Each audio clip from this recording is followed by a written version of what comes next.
Bienvenidos a Kaiser Report, soy Max Kaiser. Ernest Hemingway dijo una vez, la palabra más fea de un idioma es jubilación. Pues bien, afortunadamente la mayoría de los estadounidenses no tendrán que enfrentarse a esa palabra tan fea en su vida. ¿Qué está pasando, Stacy?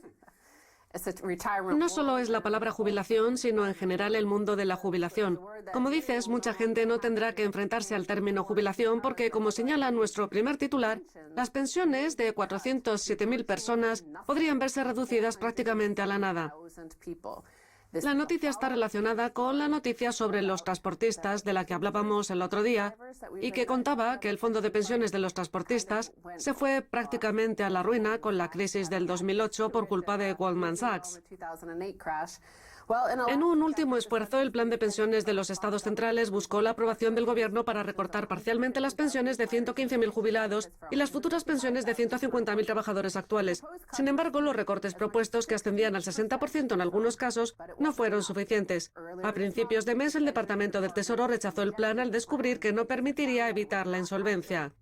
O sea, que se vieron obligados a presentarle ese plan al Tesoro.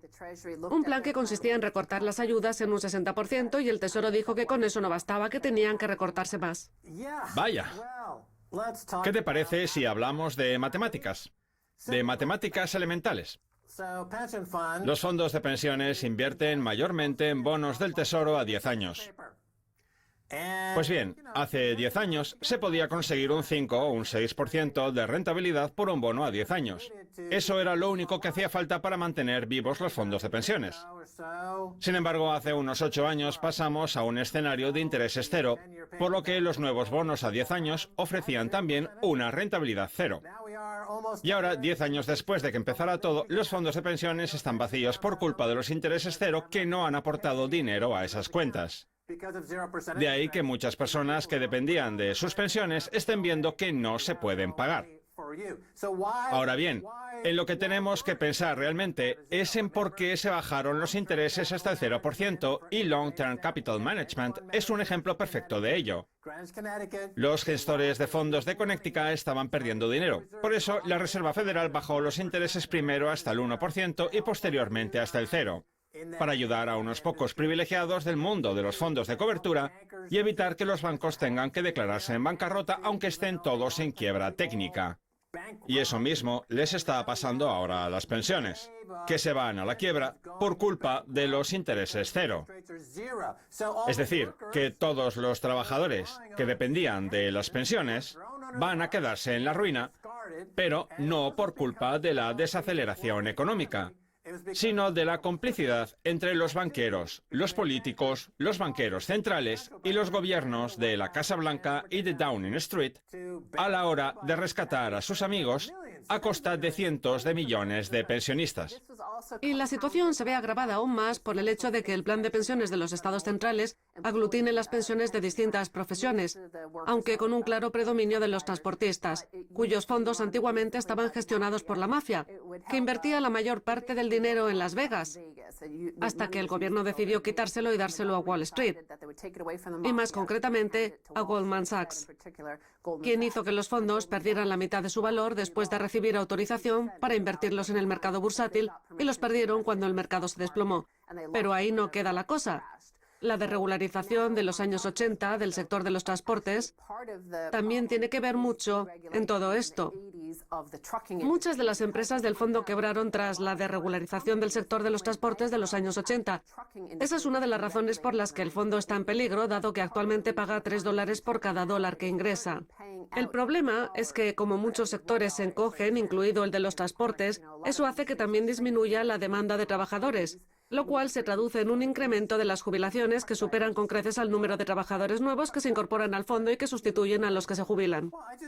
A mí me da la impresión de que los legisladores omitieron información cuando decidieron bajar los intereses para rescatar a los banqueros. Podrían haber sido sinceros y reconocer que dentro de 10 años estos fondos de pensiones quebrarían, lo que haría que los jubilados se quedaran sin dinero y se murieran de hambre. Podrían haberlo dicho en su momento, aunque claro, para eso tendrían que tener un conocimiento mínimo de las matemáticas. Y el mayor culpable de toda esa omisión de información sobre el riesgo que conllevaba rescatar a los banqueros gángsteres es Barack Obama. El fondo quebrará dentro de 10 años y tendrá que pasar a manos del Fondo de Garantía de Pensiones, que está gestionado por el gobierno. La fórmula aplicada para los 115.000 jubilados actuales y los 150.000 futuros jubilados es de $35 al mes por año trabajado, lo que significa que a aquellos que hayan trabajado durante 30 años les quedará una pensión de poco más de $1.000 mensuales. Eso sí, ya veremos si sigue existiendo el Fondo de Garantía de Pensiones cuando estos fondos se vayan a la quiebra. En fin, vamos a ver otra noticia sobre la jubilación que tiene mucho que ver con los monopolios y los oligopolios. Recordemos que en Estados Unidos las leyes antimonopolio no resultan de aplicación para el sector de la sanidad y los seguros de salud, lo que permite que estas industrias creen sus propios monopolios. Piense en lo que podría hacer con $500,000 en su jubilación. Vamos a ponernos en la tesitura de que una persona se jubila después de haber ahorrado $500,000 en su fondo de pensiones, aunque sea un caso excepcional porque la mayoría lo hace con tan solo $10,000. ¿Qué podría hacer con ese dinero? Viaje en el Orient Express, haga senderismo en Bután o pague por la sanidad.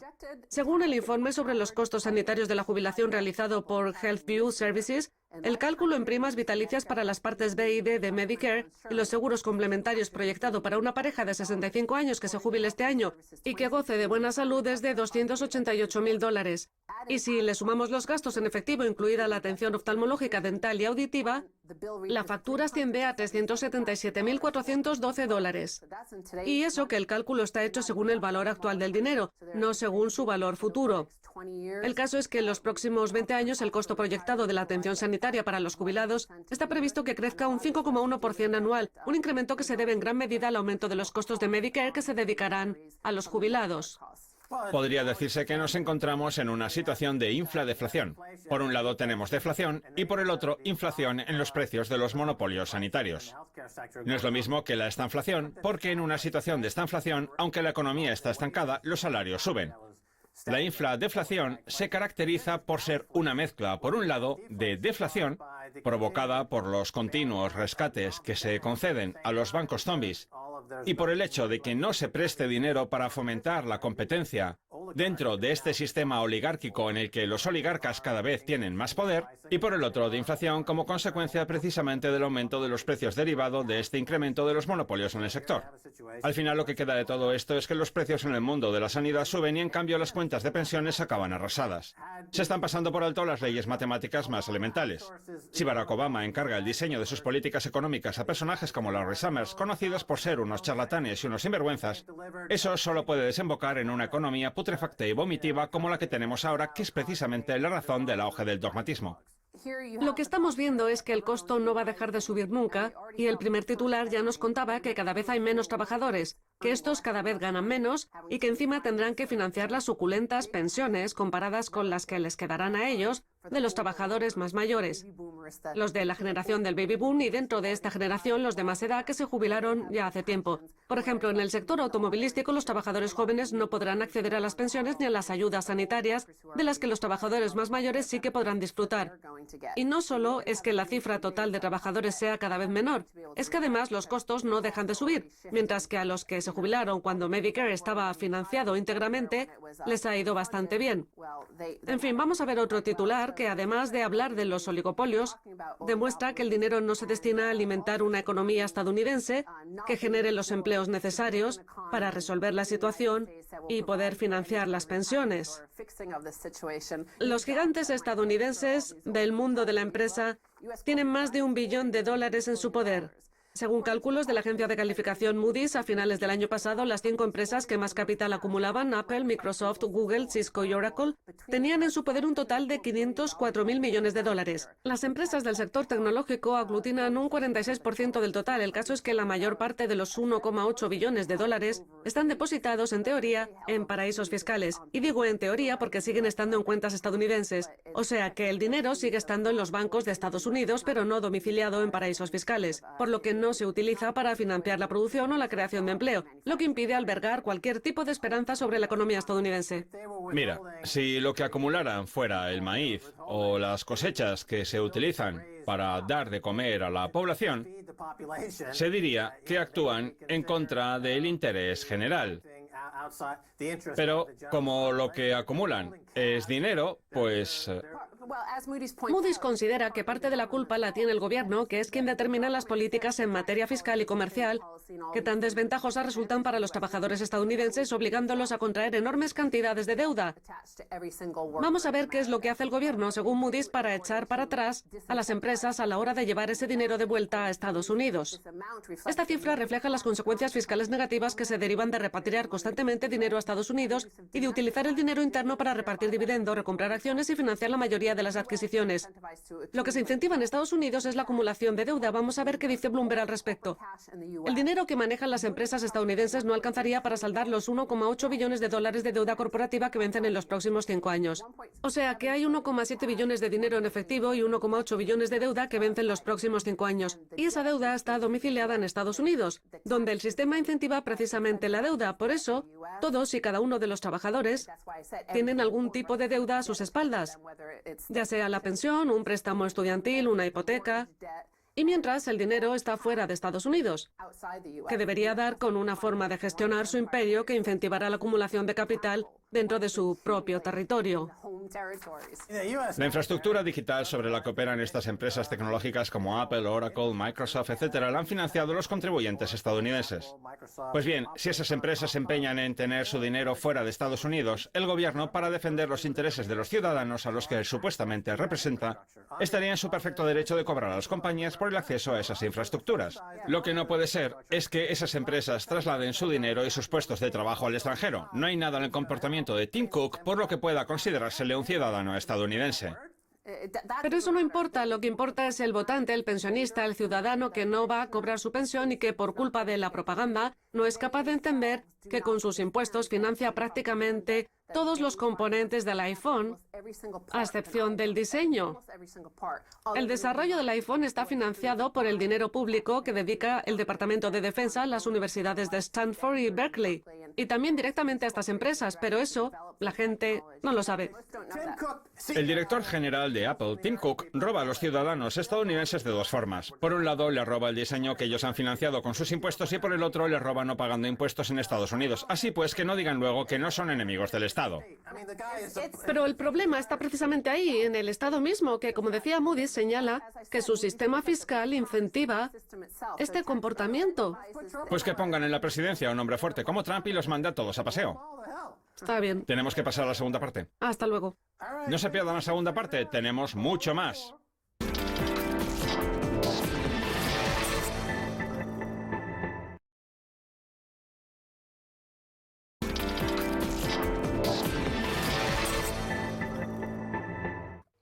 Bienvenidos de nuevo a Kaiser Report. Soy Max Kaiser. Es hora de viajar hasta California para hablar con el profesor Konstantin Gurdjieff de trueeconomics.blogspot.com. Konstantin, bienvenido de nuevo a Kaiser Report.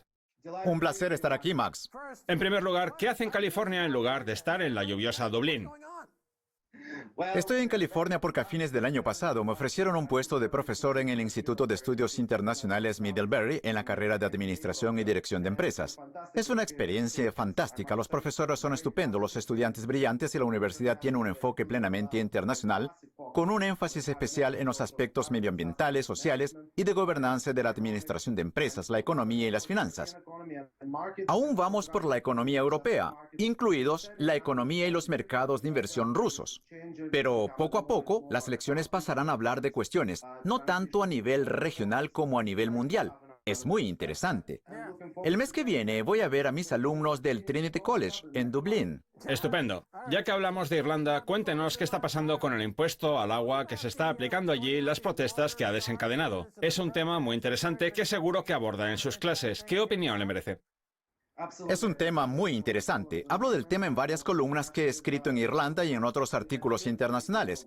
Como sabe usted, Max, y también Stacy, Irlanda se ha visto obligada por el BCE y en menor medida también por la Unión Europea a asumir una enorme deuda bancaria generada como consecuencia de la crisis. La mayor deuda que jamás ha asumido cualquier economía avanzada que haya sido rescatada, lo que ha obligado a los ciudadanos a aceptar la onerosa e inmoral deuda contraída por las entidades bancarias y ha provocado que los impuestos y el precio de los suministros hayan subido considerablemente.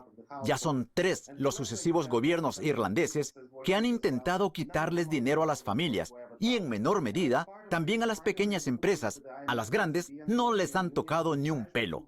El acuerdo al que llegó Irlanda con la Unión Europea, el BCE y el FMI ha propiciado una subida de los impuestos sociales como el impuesto sobre la renta, el impuesto a las familias, el impuesto sobre la propiedad residencial, el impuesto sobre los hospitales, el impuesto sobre la educación, etcétera, etcétera.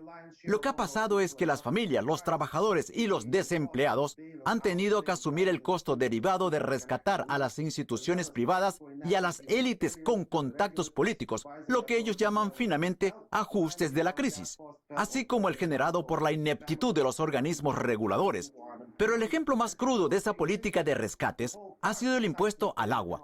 El gobierno anterior creó un nuevo monopolio estatal denominado Irish Water, que controlaría el suministro de agua de todos los hogares. Pues bien, ese monopolio ya les ha costado a los irlandeses cientos de millones, además de haber sido financiado con miles de millones procedentes de fondos públicos. Asimismo, ha creado una enorme e innecesaria burocracia que se dedica a hacer lo mismo que las autoridades locales venían haciendo desde hace años. Y, como consecuencia de ello, las familias no reciben un suministro de agua nuevo. De hecho, el agua sigue llegando por los mismos conductos. La única diferencia es que se han gastado cientos de millones en marketing, en pago a los ejecutivos, en primas, en comisiones y en sobrecostos vinculados a las tareas de publicidad y asesoría. Pues bien, ahora parece que por fin la gente se ha dado cuenta de la intención del gobierno de crear programas cada vez más complejos para sacarles dinero a las familias sin ofrecerles nada nuevo a cambio. Por eso han empezado a rebelarse. Sin embargo, lo más curioso de todo es que mientras que una minoría de los irlandeses protesta de forma activa contra esas medidas, la mayoría de los ciudadanos, aunque también están en contra de Irish Water, no están en contra de pagar por el suministro de agua. Lo único que les molesta es que se aplique un doble impuesto sobre ella. Y el gobierno que tanto habla de competencia, eficacia y productividad hace todo lo contrario de lo que hay que hacer para crear un servicio público que funcione correctamente. El nuevo servicio no aporta nada nuevo y todo el mundo sabe cómo debería gestionarse. Muchos países lo han hecho ya sin escándalos políticos, sin favoritismos y sin derrochar el dinero. Todo esto ha llevado a la gente a manifestarse de forma masiva. El modelo de Irish Water cada vez tiene más detractores, incluso dentro de las élites políticas. El nuevo gobierno, que es una amalgama de los 2 gobiernos anteriores, se enfrenta a una situación donde la mayoría del pueblo exige el fin de Irish Water y la puesta en marcha de reformas en el suministro de agua, así como la derogación de esta doble imposición fiscal. Constantin, el mundo ha mostrado su indignación ante el contenido de los papeles de Panamá, que han revelado que varios particulares, empresas y gobiernos blanquean miles de millones e incluso billones de dólares a través de diversos paraísos fiscales. No en vano, según algunos cálculos, la riqueza oculta en todo el mundo asciende a entre 20 y 30 billones de dólares. Pues bien, uno de los lugares donde más impuestos se eluden y evaden es justamente Irlanda, un paraíso fiscal para las multinacionales estadounidenses y en general de todo el planeta que utilizan Irlanda para pagar menos impuestos. Vamos, que la economía irlandesa se ha convertido en refugio de evasores de impuestos y especuladores inmobiliarios. Aparte de eso, la economía no tiene mucho más. Y cobrarle a la gente por el agua es la gota que ha colmado el vaso. Irlanda se ha convertido en un país turbio, en el Panamá de Europa, de alguna manera, Constantín. Bueno, yo no iría tan lejos. Irlanda no es el Panamá de Europa. Hay una parte orgánica de la economía irlandesa, pero también una parte endémica que funciona como es debido. Lo que es cierto es que en Irlanda existe lo que en economía se conoce como la paradoja de la abundancia. No en vano, en las 3 últimas décadas, Irlanda ha aplicado una serie de políticas muy agresivas para incentivar la inversión extranjera y la domiciliación de las empresas extranjeras en el país. Irlanda es, por ejemplo, el país que más se beneficia de las inversiones fiscales corporativas y uno de los que más inversión extranjera recibe, lo cual se traduce en que esas empresas pagan menos impuestos. Pero no, el caso de Panamá no es igual que el de Irlanda. Los territorios reconocidos oficialmente como paraísos fiscales no son iguales que los paraísos fiscales extraoficiales. Eso sí, lo que acaba de decir tiene que ver con algo importante y extraordinario que ocurre desde hace décadas. Todos los gobiernos irlandeses, independientemente de que hayan tenido éxito o fracasado en el intento, han tratado de crear un entorno institucional en el que una parte de la economía se ve protegida en detrimento del resto, como las familias, los pequeños negocios e incluso las empresas que exportan al resto del mundo, incluidos los pequeños negocios.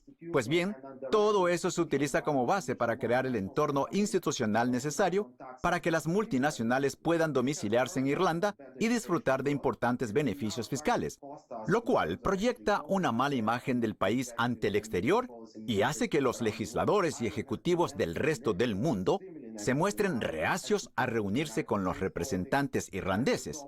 Irlanda cuenta con una mala reputación entre la élite política estadounidense, entre el G7 y el G20. ¿Y sabe cuál ha sido la respuesta del gobierno irlandés en los 2 últimos presupuestos? Crear nuevos resquicios fiscales que sustituyan a los anteriores que tan mala fama le han dado. Permítame que lo interrumpa. Tiene toda la razón en que los resquicios fiscales que propician la ilusión y la evasión de impuestos en Irlanda son una especie de mercado negro, cuando Irlanda es fundamentalmente un mercado blanco, por así decirlo. Por cierto, hace poco Bono, el cantante de U2, dijo que como Irlanda carece de recursos naturales, la ilusión y la evasión de impuestos son una forma de atraer a las empresas al país. O sea que Bono está tremendamente orgulloso de que Irlanda se haya convertido en un centro neurálgico de la evasión fiscal, lo cual resulta especialmente grave por tratarse de uno de los principales símbolos que Irlanda exporta al mundo. Parece no tener vergüenza. Bueno, a mí no me interesa mucho lo que pueda decir Bono, porque primero dice una cosa y luego con sus impuestos hace otra. Aunque bueno, eso ya es cosa suya. Ahora bien, sobre lo de que Irlanda carece de recursos naturales, la postura oficial del gobierno irlandés, reflejada en los documentos estatales, es que Irlanda sí tiene recursos naturales. Su principal recurso es su población, el talento de su gente. Vamos a pensar, por ejemplo, en países que se toman muy en serio este marketing político, como Austria, Suiza, los Países Bajos o Suecia. ¿Qué recursos naturales tienen ellos más allá de sus ciudadanos y sus sistemas institucionales y de gobierno que les permiten utilizar y retener su propio talento para crear sus propias empresas? Permítame que lo interrumpa de nuevo. Dígame, ¿cuáles son las últimas novedades sobre NAMA, el banco malo de Irlanda, y cómo van los rescates a los bancos y los tenedores de bonos? Dispone de 35 segundos. Esos son los que mejor deben de llevarse con Bono, porque lo que hacen es maximizar la carga sobre los contribuyentes, añadiéndola a la economía orgánica basándose en la competencia internacional. NAMA está íntimamente ligada a los fondos buitre y sus fortunas. Les ha vendido activos a precios muy reducidos, acelerando las ventas. En el último año los fondos han obtenido una rentabilidad del 25% y a pesar de eso, Nama quiere convencernos de que no ha transferido riqueza de los irlandeses a los especuladores extranjeros. La política de venta de activos de Nama a los fondos de inversión ha provocado que una gran cantidad de los activos en fase de desarrollo hayan ido a parar a empresas estrictamente dedicadas a la especulación. Muy bien, siguiente pregunta. A nivel general, ¿hay una crisis de la deuda en Europa?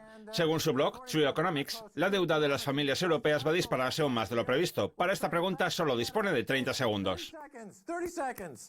La crisis de la deuda en Europa claramente empeora, tanto en lo que respecta a la deuda pública como a la de las empresas y las familias. Acaba de leer un fragmento de uno de mis artículos de investigación más recientes sobre la deuda de las familias europeas, que efectivamente ha crecido y cada vez resulta más insostenible.